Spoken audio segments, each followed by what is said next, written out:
제가 제노사이드를 다 읽었습니다. 어, 전체적으로 굉장히 재밌었고 몰입감이 상당해서 뒷부분은 거의 밤을 새가면서 읽었어요. 추천, 비추천으로 얘기하자면 저는 추천입니다. 강추. 그리고 제노사이드라는 제목에 제가 약간 편견이 있었던 것 같은데 책 내용은 그렇게 진지하거나 혐오스럽지 않은 굉장히 재밌는 영화 한 편을 본 것 같아요. 제가 후기 영상을 찍는데 우리 애기가 너무 평화롭게 자고 있고 저한테 기대서 계속 자고 있어요. 전체적으로 되게 구체적이고 사실적이어서 책 내용을 읽을수록 이게 진짜 실제로 어딘가에서 일어나고 있지 않을까? 라는 느낌이 들 정도로 굉장히 설정이 디테일하고 개연성이 정말 좋았던 것 같아요. 제가 책갈피 해놨던 것 중에 지금까지도 좀 재밌게 봤던 부분은 여러 가지가 있는데 여기 해놨네요.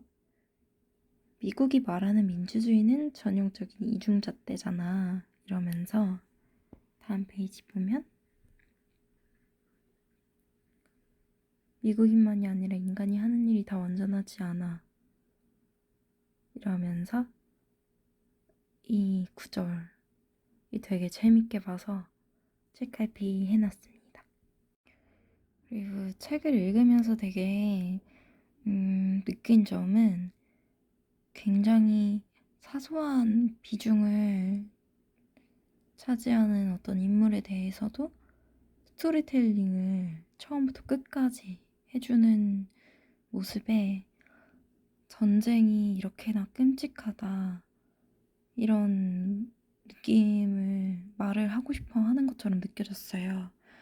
그리고 저는 이 마지막 말이 너무 좋아서 인간으로 태어나지 말 것을 가볍게 말하자면 저는 고양이와 강아지를 기르고 있고 그들의 편안하게 휴식하는 모습이나 밥 먹고 자고 주인과 놀고 이런 모습에 너무 저렇게 태어나고 싶다 이렇게 생각한 적도 있고 또 진지하게 보자면 정말 인간이라는 것이 동물과 같은 형태면서 진화론도 있고 창조론도 있지만 어쨌든 동물과 크게 다르지 않다는 점에서 인간이 도대체 뭐길래 인간으로 저도 태어나지 않았으면 더 행복하지 않았을까 이런 생각을 많이 했고 특히 전쟁을 겪어본 사람이나 아니면 지금도 전쟁을 겪고 있는 분들은 특히 이렇게 큰 인간 자체에 대한 혐오, 후회 이런 감정이 있을 것 같아요. 저는 이 페이지 전체가 좋았던 것 같아요. 날 때부터 가지고 있었던 폭력 성향을 폭발시키고 있는 남자들의 행동에는 인종 차이 따윈 없었다. 여기서 남자들의 포인트가 간 게 아니라 인종 차이에 대해서 포인트를 두고 읽었습니다. 무력으로 이기는 쪽이 미치고 날뛰며 다른 인종을 도륙하는 모습은 어느 민족이 보다 열등한지 명백히 말해주고 있었다. 마을 사람들은 손발을 끊고 목을 치며 돌아다니는 민병의 모습에 여태까지 제노사이드를 반복해온 모든 인종, 모든 민족, 모든 사람들이 겹쳐 보였다. 세상에 인간은 지옥을 만들어내고 있었다. 천국이 아니라. 그리고 이 바로 밑에 단락도 너무 좋았고요.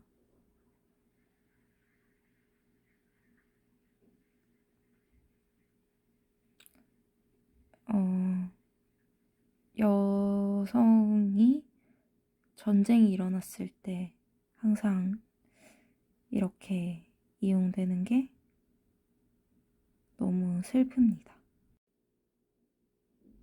모든 생물 중에 인간만 같은 종끼리 제노사이드를 행하는 유일한 동물이기 때문이네. 여기부터 이 한 단락 굉장히 반성하게 만드는 구절이죠. 여기도 앞에와 같은 맥락의 이야기인데 인간은 자신도 다른 인종도 똑같은 생물종이라고 인식하지 못하네. 피부색, 국적, 종교, 지역사회, 가족이라는 좁은 분류 속에 자신을 우겨넣고 그것이야말로 자신이라 인식하지. 다른 집단에 속한 개체는 경계해야 하는 다른 종인 셈이야. 인간은 사회적 동물로 이런 소속감을 굉장히 좋아하는데 그것이 오히려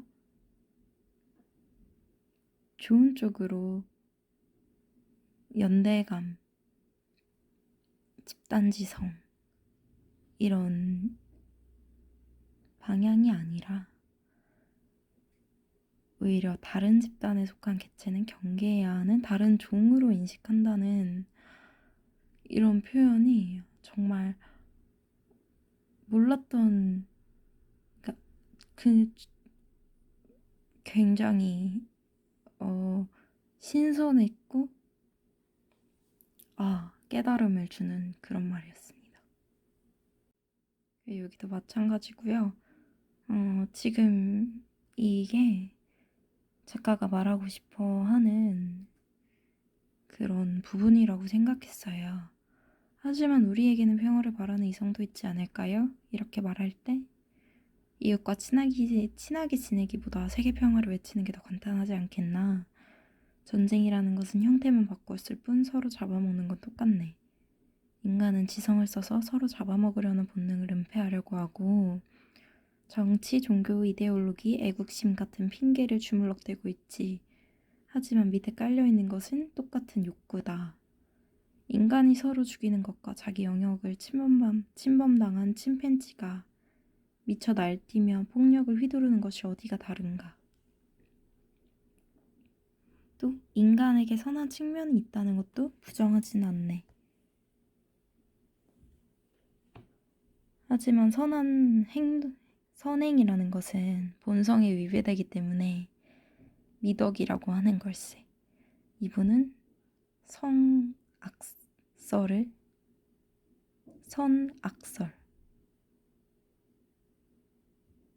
믿나봐요.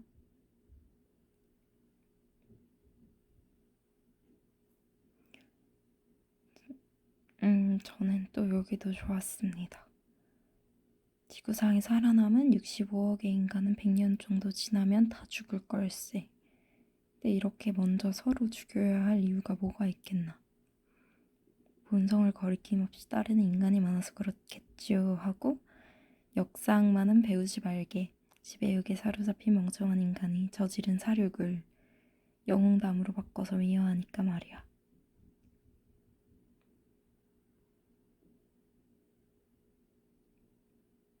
모든 과거가 다 이렇게 생각이 되는 것 같아요. 이거는 아프리카에서 탈출하는 내용 중에 한 구절인데요. 그러면 아름답다고밖에 말할 수 없는 구체를 바라보며 이거가 생각했다. 지금부터 나는 지구로 돌아간다. 여기부터 사람들이 서로 사랑하고 증오하고 선과 악의 틈에서 흔들리고 있는 저 회색 세계로 이렇게 표현한 게 좋았습니다. 여기 보면 키우는 부모가 된 사카의 유일한 여성은 책임감이 강하고 애정이 많은 사람인가 보군요. 이러면서 어머니의 애정이야말로 모든 평화의 주춧돌이야. 이 말도 작가가 하고 싶었던 말이 아닐까. 그냥 흘려보내는 말이 아닌 굉장히 책 전체를 관통하는 그런 말이 아닐까 싶었어요. 심리학이나 사회적으로 약간 결핍된 사람들이나 제가 공부를 제대로 한 건 아니지만 가장 중요한 게 그 부모, 보호자의 사랑, 애정이라고 생각하기 때문에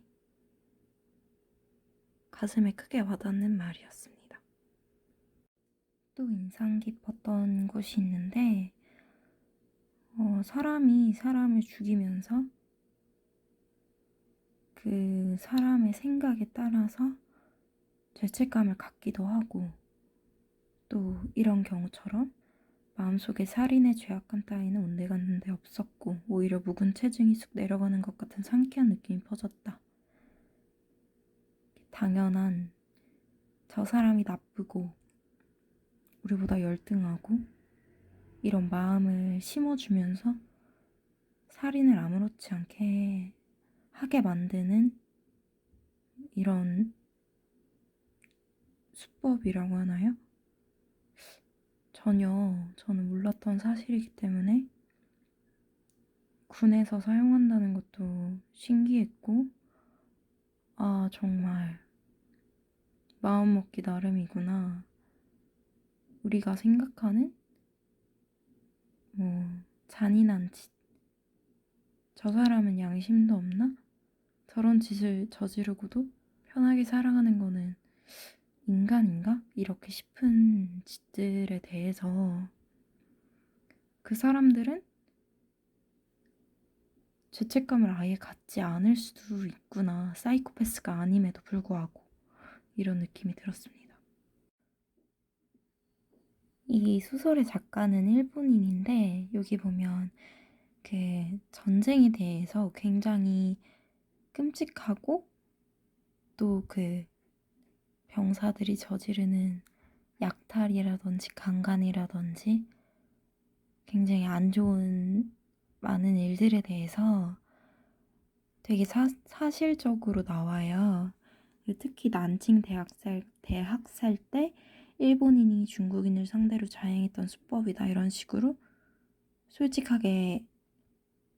솔직하게라기보다는 사실적으로 책에도 담았는데 이걸 읽으면서 왜 한국에 저질렀던 그런 만행들이나 그런 거에 대해서는 담기지 않았을까 하는 좀 아쉬움이 있었습니다. 뒷부분 작가의 말에서 인터뷰를 해주신 한국인 3분 정도로 언급했는데 그분과의 대화에서만으로는 이렇게 이야기 속에 정이라는 걸 집어넣었다는 것에 되게 감탄했어요. 이 정을 일본인이 정의해서 소설에 썼다고 보기에 정말 표현을 잘했다고 느낀 점은 사랑과 사이를 연결시키는 강한 힘? 이렇게 얘기를 한 게 굉장히 마음에 들었습니다. 그렇게 아름다운 것은 아니고 정은 안 좋은 일에도 생길 수 있고 싫은 상대와도 정으로 이어지긴 하지만 100% 거절하는 일은 불가능하다는 거지. 이런 식으로 정을 표현한 게 굉장히 인상이 깊었어요. 거의 마지막 부분입니다. 여기 보면 계속 전쟁에 대해서 안 좋게 냉담하게 얘기를 하고 인간에 대해 냉담하게 얘기를 하다가 아무 담보물 없이 자기 목숨을 위험에 처하면서까지 다른 사람을 구하려는 사람이 있다면 여기 플랫폼에서 떨어지는 외국인을 구조하거나 이걸 보고 저는 일본에서 한국인 유학생이 여기 플랫폼에 떨어지는 사람을 구한 그 일을 보고 쓴 게 아닐까 하고 추측을 해봤고요. 목숨 걸고 신약 개발에 뛰어든다던가 이거는 지금 책에 있는 얘기를 하는 거고 보면 극히 소수 아닌가? 그것도 일종의 진화한 인간이라고 할 수 있지 않을까? 구테오누스를 만나러 가지 않아도 그런 사람과 길에서 지나쳤을 수도 있겠군. 이걸 보고 아, 진화한 인간이 딱히 크게 엄청난 빅뱅 이런 사건처럼 빵 하고 나타나는 게 아니라 이렇게 도덕적으로 진화한 사람도 점점 많아지면 인간의 진화를 이룩할 수 있지 않나 이런 느낌으로 저는 해석을 했습니다. 그리고 이 책의 마지막 부분인데요. 제가 이 책에서 탑3로 마음에 들었던 구절입니다. 마지막 구절. 고양이라도 기르지 뭐. 너무 좋았어요, 그냥. 모든 그 감정선을 따라가면서 읽고 제일 마지막 말이 이 말로 끝났다는 것도 너무 좋고 뭐 이렇게 담담하게 말하는 것에 많은 감정이 느껴졌네요. 정말 책을 재밌고 몰입감 있게 저는 한 번에 쭉 잘 읽히는 책을 좋아하고 또 책을 틈틈이 읽는 편보다는 뭐 하루 이틀 날 잡아서 좀 읽는 편이라서 좋았습니다. 제노사이드 재밌습니다. 그리고 또 그 신인류에 대해서 어린아이의 형태로 표현을 했는데 저희가 점점 평균 신장이라든지 두뇌라든지 커지고 있잖아요. 그래서 아마 제 예상으로 신인류는 좀 더 덩치가 큰 거인이 아닐까 이런 또 생각도 들었어요. 재밌게 읽었고 다음에는 한번 제가 갖고 있는 전자책 크레마 그랑데 소개해보는 영상도 찍어볼게요.